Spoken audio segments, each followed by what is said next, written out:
Hello friend, आपको हम बताने जा रहे हैं कि अपने नाम का रिंगटोन कैसे लगा सकते हैं।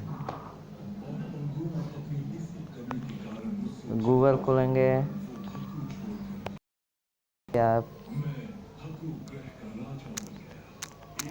ये मेरा नाम है, यहाँ पे लिखेंगे रिंगटोन टोंग डाउनलोड। ये देखिए यहाँ मेरा आ गया Wasim Khan pickup of the phone name ringtone excuse me mister Wasim Khan. इस पर हम क्लिक मारेंगे।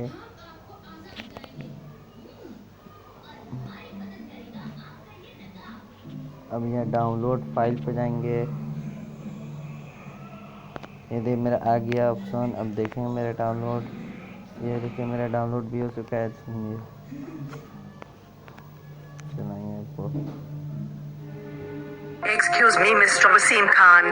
Please pick up देखिए phone. दोस्तों, ये मेरा आ चुका है। आप भी इस तरह बना सकते Excuse me, हैं। Mr. Wasim Khan. Please pick up phone. Please मेरे चैनल को सब्सक्राइब कीजिए और लाइक कीजिए और शेयर कीजिए। Thank you.